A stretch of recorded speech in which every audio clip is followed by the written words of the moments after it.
Duh, kok kayaknya berat badanku naik ya.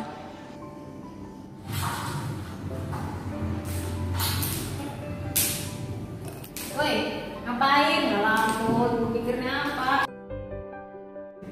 Iya kirim, berat badanku tuh naik terus. Gimana ya biar ideal? Emang kamu udah tahu berat badan yang ideal itu yang kayak gimana?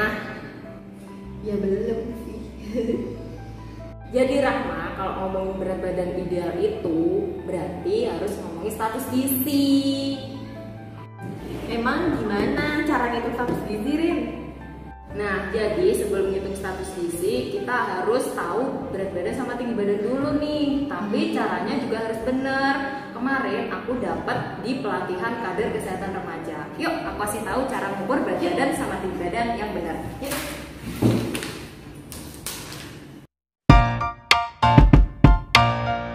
Teman kamu yang akan diukur tinggi badan harus melepaskan alas kaki dan penutup kepala terlebih dahulu.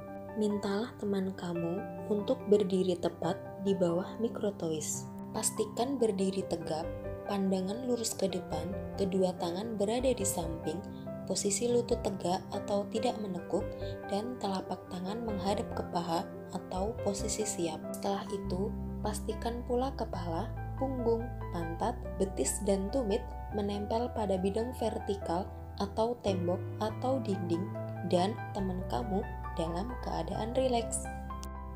Turunkan mikrotois hingga menyentuh kepala dan tidak terlalu menekan, serta posisi mikrotois tegak lurus.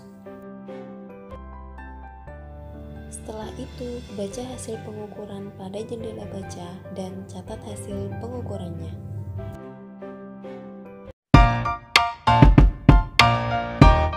Letakkan timbangan injak di lantai atau tempat yang datar. Teman kamu yang akan ditimbang diminta untuk melepaskan alas kaki, jaket, serta mengeluarkan isi kantong yang berat seperti kunci, dompet, dan handphone. Pastikan timbangan menunjukkan angka 0. Kemudian, minta teman kamu untuk naik ke alat timbang dengan posisi kaki tepat di tengah alat timbang, tetapi tidak menutupi jendela baca. Saat ditimbang harus bersikap tenang, tidak bergerak-gerak, dan pandangan lurus ke depan. Setelah itu, baca hasil pengukuran pada jendela baca dan catat hasil pengukurannya.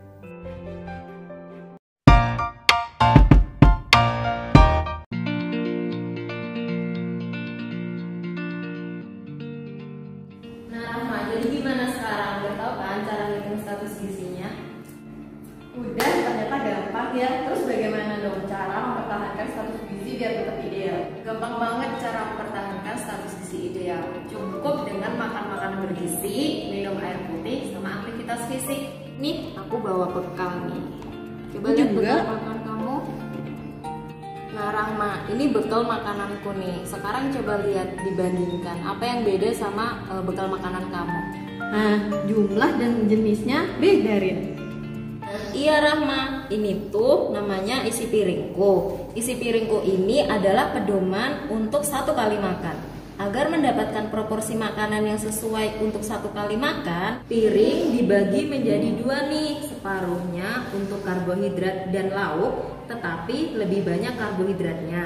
Separuhnya lagi untuk sayuran dan buah-buahan, tetapi lebih banyak sayurannya. Oh gitu ya. Oke deh, mulai sekarang aku akan menerapkan gizi seimbang dan isi piringku setiap makan.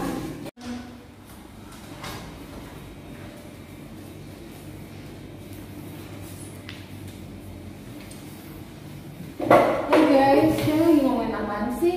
Yan, kok kamu pucat banget sih? Lemes juga. Kamu begadang ya? Enggak lah, nggak tahu nih aku lemes sama pusing dari tadi. Hah? Jangan-jangan kamu anemia? Hah? Anemia? Apaan tuh? Terus gimana?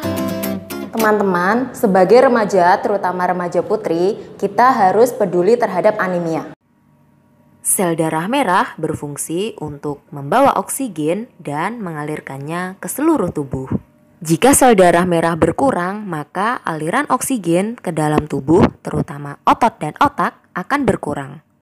Nah, untuk menentukan kadar sel darah merah, maka dilakukan pemeriksaan hemoglobin. Anemia adalah suatu kondisi tubuh di mana kadar hemoglobin yang mengandung zat besi lebih rendah daripada kadar normal.